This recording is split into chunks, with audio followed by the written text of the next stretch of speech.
Quero falar com vocês hoje, meus amados, sobre coração novo. Diga assim, coração novo. Eu quero dizer para você que o corpo humano, o coração é o órgão responsável, todo mundo sabe, por trazer sangue, bombear sangue para todo o corpo. E essa palavra coração, quando vai para a musicalidade, é muito usada. Todos os gêneros de música vão falar sobre coração. Então as letras musicais, os ritmos, a gente ouve essa palavra coração de múltiplas facetas nas rádios seculares, nos programas de TVs, nas redes sociais, todo mundo coração, emoji de coração, assim coração, letra de coração, tudo é muito falado sobre o coração. Mas eu quero falar para você, veja no telão comigo, o que a Bíblia fala sobre o coração. E a Bíblia vai falar, quando a gente vê o coração de modo geral, vai falar sobre sentimentos, vai falar sobre emoções, vai falar sobre atitudes. Coração fala de devoção, coração fala de espiritualidade, de novo nascimento. Diga assim, novo nascimento. Ou seja, encontrar-se com Cristo, recebê-lo como Senhor e Salvador. No Antigo Testamento, além de ser um local das emoções nossas como seres humanos, ele também representa os recônditos mais profundos do nosso interior. O coração representa o nosso caráter. O coração, ele abrange a nossa mente, o coração abrange a nossa vontade e também as nossas emoções. Dito isso, quero dar o primeiro ponto da mensagem de hoje. O primeiro ponto é: cada um deve guardar o seu coração. Diga assim, sou eu que guardo o meu coração. Veja comigo a palavra de Deus, Provérbios capítulo 4, versículo 23, diz que sobre tudo o que se deve guardar, ele fala, guarde o seu coração, porque dele procede o quê? As fontes da vida. Deixa eu falar algo para você. O ser humano tem a tendência de guardar muita coisa. Existem aqueles colecionadores. Já viu aqueles que a gente vê até em programa de TV? A casa do cara é pilhada de coisa. Coisas velhas. Tudo ele vai colocando, guardando, para entrar na casa dele. A pessoa, meu Deus, como é que essa casa cheia de coisa? Coleciona muita coisa. Guarda muita coisa. Mas nós não temos o costume de guardar o nosso coração. Aliás, muita gente fala assim para Deus, Deus guarda o meu coração. Isso chega a ser até tímido. Porque o texto de Salomão diz, guarde, é você que tem que guardar. É você que tem essa autoridade de permitir o que vai entrar na sua mente, no seu coração, nas suas emoções, nos seus sentimentos. Observe que é responsabilidade individual de cada um garantir que nenhum resquício de pecado possa estar no seu coração. Isso aqui é muito forte. Sobretudo essas pessoas, sobretudo, quer dizer, se existe algo que tem que ser guardado, se existe algo que é importante guardar, é o seu coração. Então, o coração na cultura hebraica, gente, era exatamente o centro da personalidade, o centro da alma da pessoa. Então, é nesse coração que nós pensamos, que nós sentimos, que nós realizamos, que nós realizamos as coisas do dia a dia, dentro da espiritualidade ou fora dela. Então, olha só, guardar o coração significa que você deve ter o cuidado ao máximo, e que você é o responsável para que o que entra no seu coração seja coisa boa ou não. Isso aqui é algo muito, muito legal. Olha só, para isso, como é que eu posso guardar? Cuidado com o que você assiste, cuidado com o que você vê, cuidado com o que você ouve. Nós sofremos na sociedade mundial aquela pandemia da Covid-19. Vocês lembram que, pelo menos comigo era assim, quando a gente assistia alguns programas de TV, quando você ligava a TV, gente, tinha mais medo ou não? Gerava na gente um meu, e agora, será que você vai morrer? Será que a gente vai ter que comprar muita comida? Não podia comprar muito. Chegava em casa, como é que eu vou conseguir? Porque os telejornais fomentavam o quê? Morte, morte, morte. Você via lá no Amazonas, aqueles tratores abrindo aquelas valas, colocando as pessoas de qualquer jeito. Os entes queridos não podiam se despedir de ninguém. O que você vê, o que você ouve, o que você assiste, isso vai entrar no seu coração. O que que foi que eu fiz naquele tempo? Desliguei TV. Não assistia nada aqui pelo celular. Quando eu digo, eu não quero ver nada, porque eu já sei que a coisa está preta, está difícil, então eu não vou permitir acessar algo que vai entrar em mim e vai desmoronar a minha fé em Deus, trazer medo e angústia. Então, como é que eu guardo esse coração? Cuidando daquilo que eu vejo, cuidando daquilo que eu escuto, daquilo que eu participo, das conversas que eu tenho em amigo. Isso é um dos motivos que eu posso guardar meu coração. Agora, veja comigo, não está no telão se você quiser abrir aí, Provérbios 27, 29 vai dizer: como a água, o rosto corresponde ao rosto, como na água o rosto corresponde ao rosto, assim o coração do homem corresponde ao homem. Se você, pensa aqui comigo, nós estamos, por exemplo, na beira de um riacho, e o sol está bem forte, por exemplo, e você baixa assim, olha, eu estou vendo aqui minha sombra aqui, ó. Só que com águas cristalinas você consegue quase ter como se fosse um espelho. Como você olha-se na água e você enxerga a sua imagem, assim a gente enxerga o homem através do coração dele. O que é coração? Sentimentos, emoções, atitudes, pensamentos, emoção, personalidade. Então eu sou o que minha personalidade diz que eu sou. Não adianta eu falar, eu sou um cara bacana, um cara equilibrado, se quem está perto de mim vê, cara, esse cara, a atitude dele não corresponde ao que ele acha que ele é. Então aquilo que eu vejo é aquilo que eu me torno como um ser humano. Então olha só, se essa água for limpa, nós vamos estar certamente transformando uma imagem positiva. Veja comigo, por favor, se você quiser também ver aí, Gênesis capítulo 6, versículo 5, vai dizer o seguinte: viu o Senhor que a maldade do homem havia se multiplicado na terra, e que era continuamente mal todo o desígnio do seu coração. Gênesis 6, 5. Observe, Deus criou a humanidade. Você lembra da história? Ele criou Adão e Eva, colocou naquele jardim, para cultivar o jardim, para se amar, para cuidar dos animais, para terem filhos, para serem felizes eternamente. Passaram-se anos. Deus viu que a maldade havia se multiplicado no coração daquele homem. E todo o desígnio, todas as ações, o direcionamento, toda a caminhada humana agora tinha sido corrompida, porque o coração desse homem tinha sido corrompido. Segundo ponto de hoje: o coração do homem é enganoso. Veja comigo, está no telão, Jeremias 17, 9. Enganoso é o coração, mais do que todas as coisas, desesperadamente corrupto, quem o conhecerá? Meus irmãos, você tem que ter cuidado com aquela filosofia mundana. O que o mundo ensina? Siga o seu coração. As moças estão em processo de namorar um rapaz namorar uma moça. O que os colegas do mundo falam? Olha, você tem química, siga o coração. Como se o coração fosse o quê? Um termômetro correto, como se o coração fosse algo resolutivo e bíblico e certo de seguir. O que a gente aprendeu aqui? Que esse coração ele é enganoso. Esse coração me dá rasteiras na vida. Se eu seguir, meus irmãos, se eu fosse fazer tudo que eu quero fazer, eu acho que eu estava no inferno. Não sei vocês, mas se eu não tivesse, eu estava com um pezinho lá no inferno. Porque o que a gente quer fazer muitas vezes? É coisa errada, sim ou não, gente?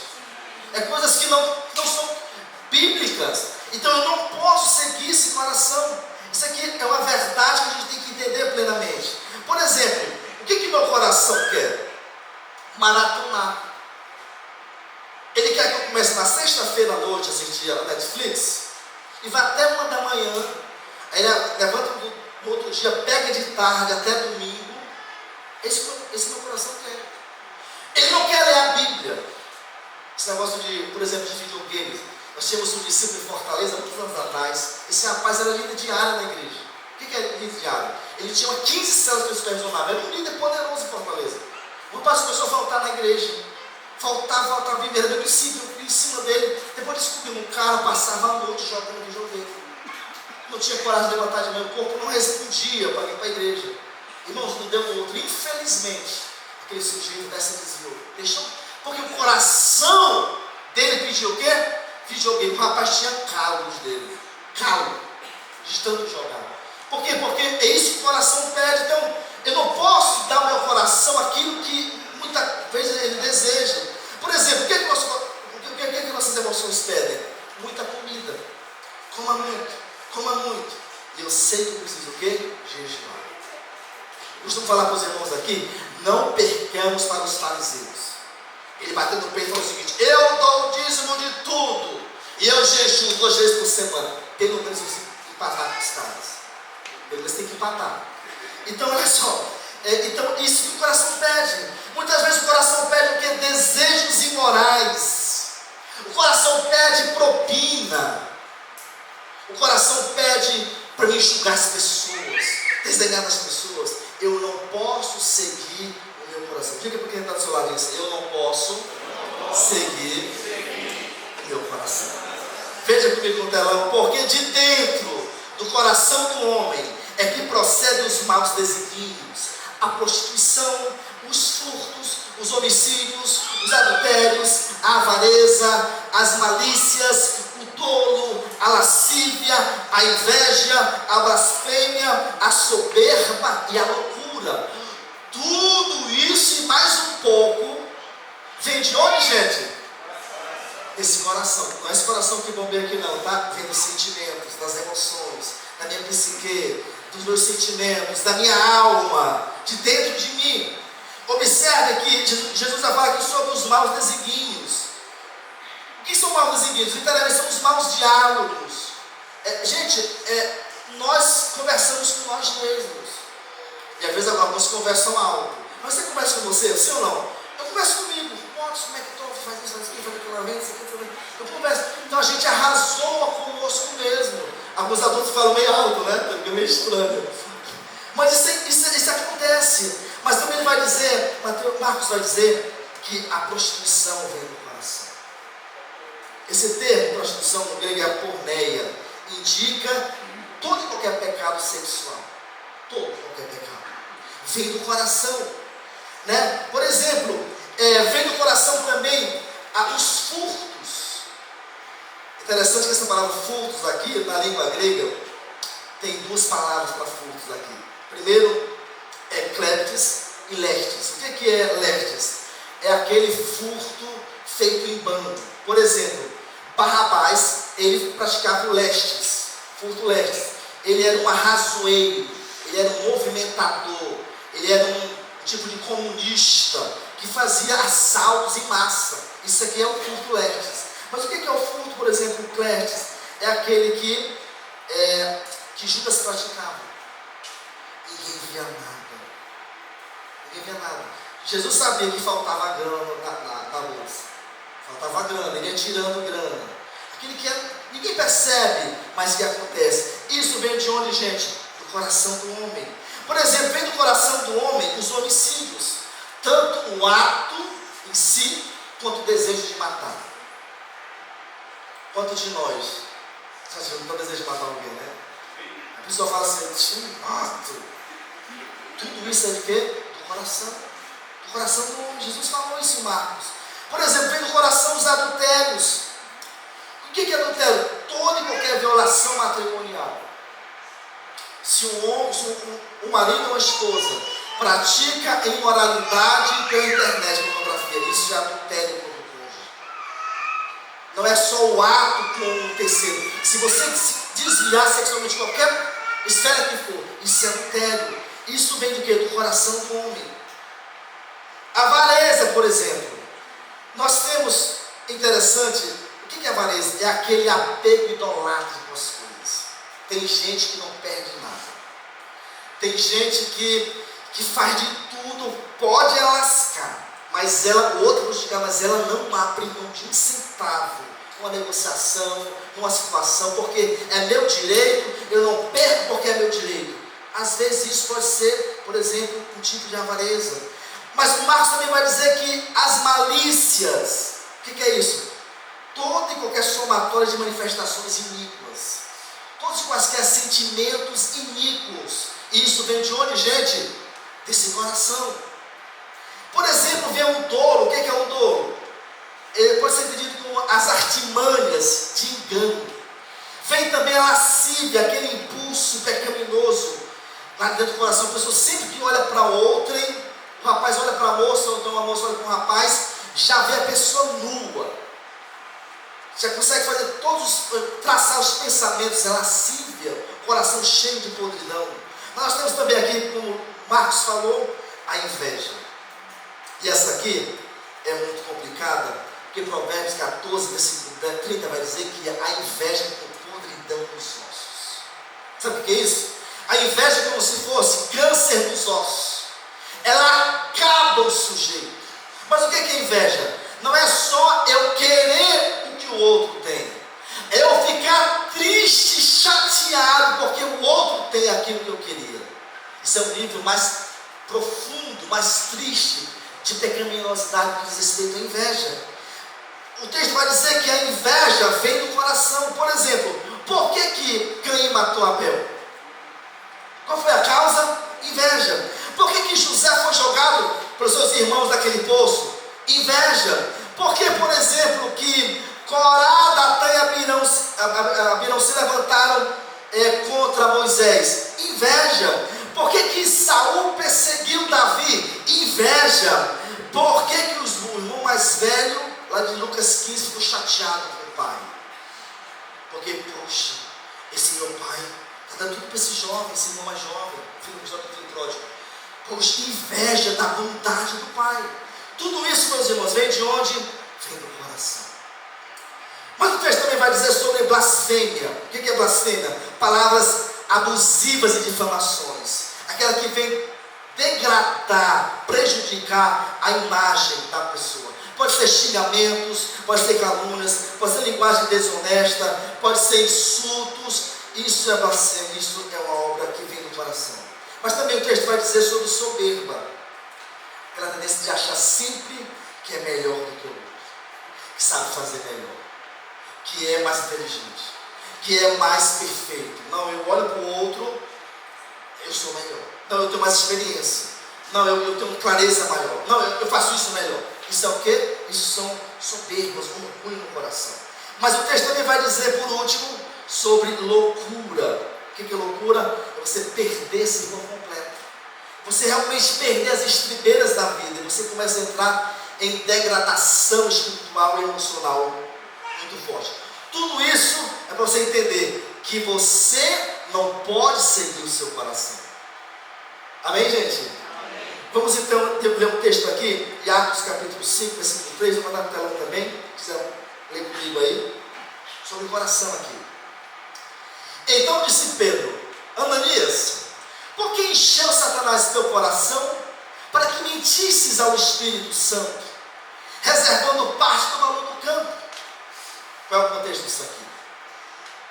Barnabé, o pai da consolidação, o pai espiritual de Paulo, aquele grande homem sensato que pega Paulo, consolida Paulo, ama Paulo, leva Paulo aos apóstolos, apresenta, testifica do poder transformador de Jesus na vida de Paulo. Esse mesmo homem, ele tem um terreno numa ilha chamada de Chipre.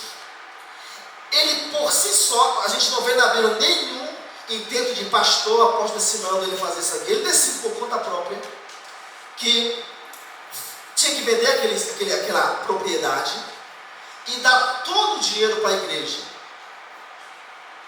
Observe, nenhum pastor tem o direito de falar para qualquer fiel: faça isso. Não pode, isso é antibíblico. Nós vemos que o ofertante entendeu que deveria fazer isso. Não pode ser uma ação externa. Amém? Diga assim: não é uma ação externa, é interna. Se for Deus, amém, mas o homem pode fazer isso. Amém? Só para deixar claro. Então o que ele fez? Barnabé, ele entrega o dinheiro aos apóstolos. Aí Ananias e Safira, o casal, acha lindo. Cara, que top demais. O que eu vou fazer? Eu tenho um terrenozinho ali na esquina, vou vender esse terreno, e aí eu vou entregar o dinheiro como se fosse todo para a igreja, para imitar Barnabé. Observe. E aí ele chega, só que ele combina com sua esposa Safira. Você pode ver o capítulo 5 de Atos. ele fala assim, olha, a gente vai dar só um certo valor. E aí a gente fica combinando que a gente deu tudo. Beleza, ele dá a oferta. E aqui a Bíblia diz que o apóstolo Pedro, que era o líder mais proeminente daquela igreja primitiva, ele chega e ele confronta Ananias. Ele fala o seguinte, porque você permitiu que Satanás enchesse o seu coração contra o Espírito Santo. Você conhece essa história? O cara morre. Pedro fala, pega ele e enterra. Na hora que está chegando, os caras que estão enterrados, Safira chega. Pedro fala o seguinte, e aí Safira, quanto é que foi mesmo o terreno lá? Já estava combinado. Ela falou o mesmo valor. O que Pedro falou? Os caras que enterraram teu marido estão à porta. Você aposta. E enterraram. Observe, esse casal permitiu que Satanás entrasse no seu coração e trouxesse desgraça. Diga assim, eu permito que o Espírito Santo entre. Diga assim, Satanás, não. Em nome de Jesus. Aplauda bem forte o Senhor Jesus.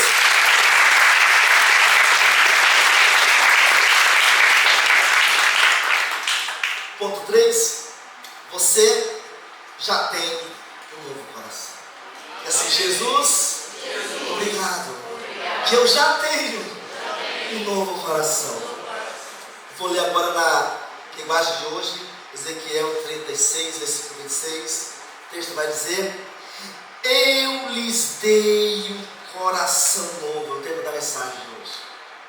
E porei em vocês um espírito novo. Tirarei de vocês o coração de pedra, que é o que? O coração desobediente. E lhes darei um coração bondoso. Diga assim, bondoso. Ou seja, o coração obediente. Meus irmãos, Ezequiel é considerado, quando você estuda o Velho Testamento, ele está no rol da galeria dos profetas maiores. Quando ele escreve isso aqui, foi lá, talvez lá pelo século 6 a.C., ele estava exilado na Babilônia, onde o povo de Israel, os Judá, estavam sendo terrivelmente massacrados. Então é de lá que ele escreve isso aqui. E Deus prometeu através do profeta Ezequiel um coração novo.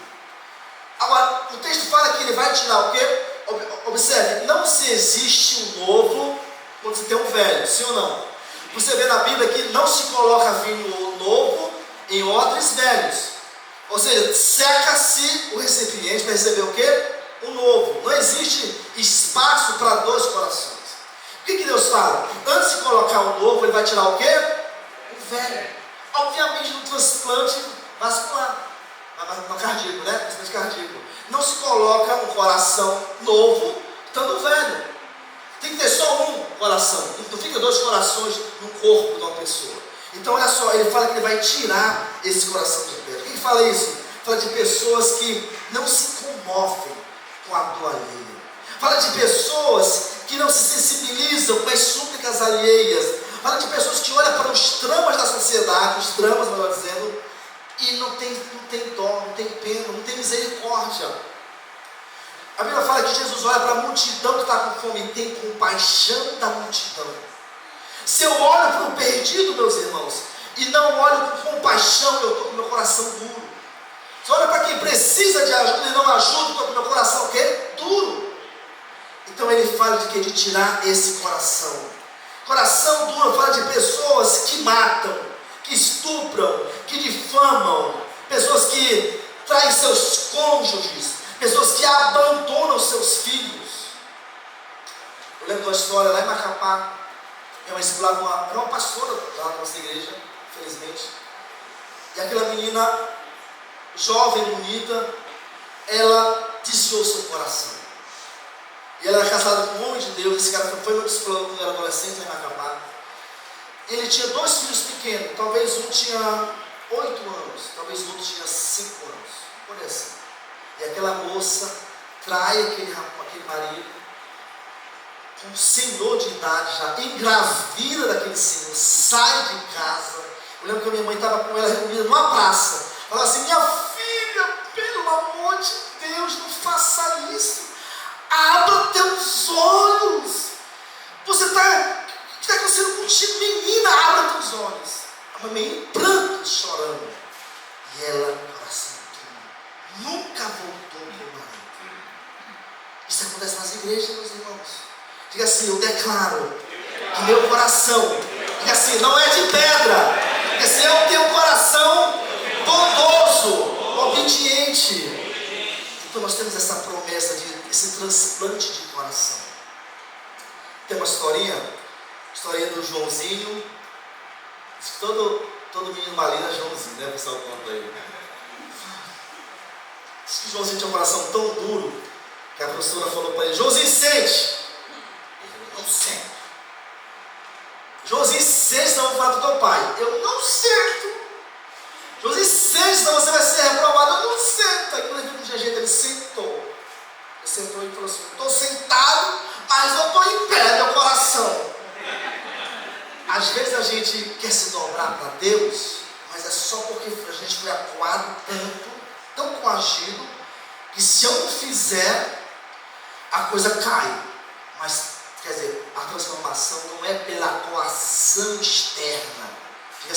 A transformação é de dentro para fora. Veja comigo, Hebreus capítulo 10, versículo 16, diz que esta é a aliança que farei com eles. Eles quem? Diga assim: nós. Depois daqueles dias, diz o Senhor, porém no seu coração as minhas leis, e sobre a sua mente as escreverei. Diga assim: meu coração está as leis de Deus. Diga assim: na minha mente está a palavra de Deus. De novo, no meu coração estão as leis de Deus. Na minha mente, a palavra de Deus. Diga assim: obrigado, Jesus, porque eu já tenho um coração novo. E por último, a salvação vem pelo crer do coração. Veja o que Paulo falou aos irmãos de Roma, Romanos capítulo 10, versículo 9 e 10, ele vai dizer: se com tua boca confessares Jesus como Senhor, e em teu coração creres que Deus ressuscitou dentre os mortos, serás salvo. Porque com a boca se confessa a respeito da salvação, e com o coração se crê. Diga assim: porque com o coração se crê, e com a boca se confessa a respeito da salvação. Então, como é que eu recebo a salvação? Primeiro eu tenho que crer em Jesus. Eu creio que Ele morreu por mim. Eu creio que Ele veio para esse mundo para me dar a oportunidade de salvação plena. Eu creio nisso. E depois que eu creio, a Bíblia diz que o segundo ponto, eu confesso Ele. Eu recebo Ele. Eu declaro que Ele é o Kyrios. O que é Kyrios? O Senhor. Ele é exatamente o dono absoluto da minha vida. Isso aqui é muito forte porque essa palavra Kyrios era aplicada, meus irmãos, aos imperadores romanos, aos deuses gregos.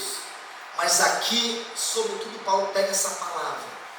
Ele eleva a Yahvé, ao Senhor soberano. Ele fala o seguinte: olha, se você confessar esse Senhor, você recebe Ele como dono da sua vida. Então observe, boca e coração estão o que, gente? Inseparavelmente conectados. Eles estão o que? Juntos. Isso aqui é algo muito, muito importante. Veja comigo que o coração é a sede e o órgão da consciência religiosa. Determina aquilo que a pessoa é, moral e religiosamente. Se existe algo que é importante dentro do cristianismo, é um coração purificado, um coração lavado, uma mente transformada, sentimentos transformados, emoções transformadas, vida transformada, personalidade transformada. Isso é o que o Evangelho faz quando o meu coração entende a importância de receber Jesus. Então olha só, o cristianismo não é simplesmente a gente crer, uma crença. O cristianismo é uma confissão. É preciso confessar Jesus como Senhor e Salvador.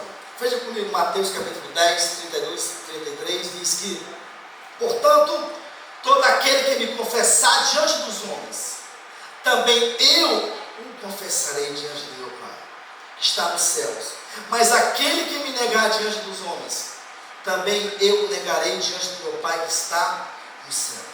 Observe que o confessar é o ingresso Crer e confessar são os ingressos necessários para a salvação eterna.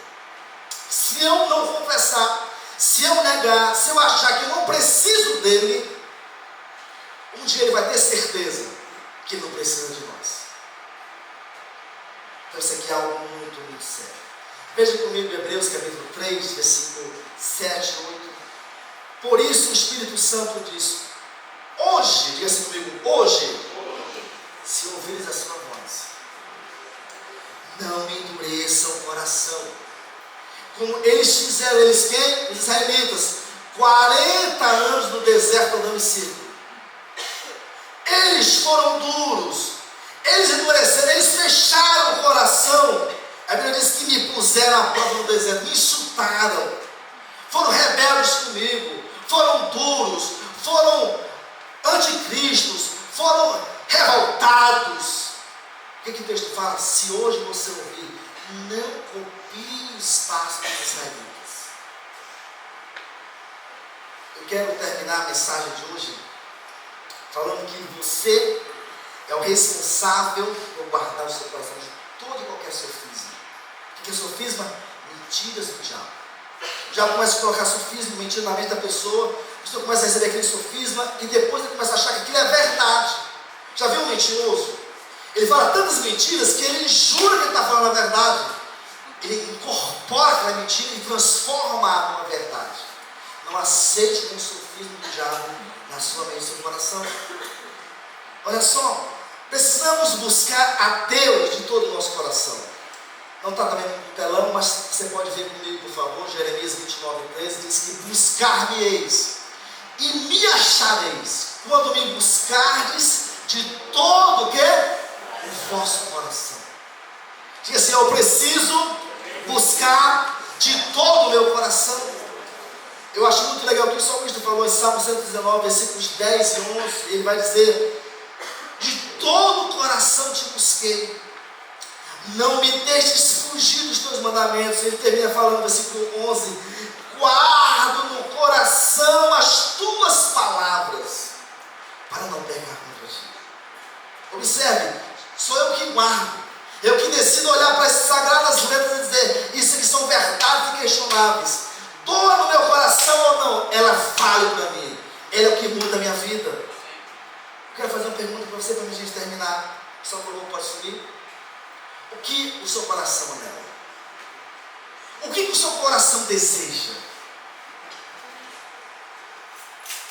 E essa resposta, eu quero ler um texto para você, o último de hoje, para você entender como é que você está hoje.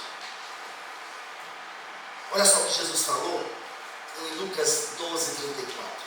Ele disse que: porque onde está o vosso tesouro, aí também está o seu coração.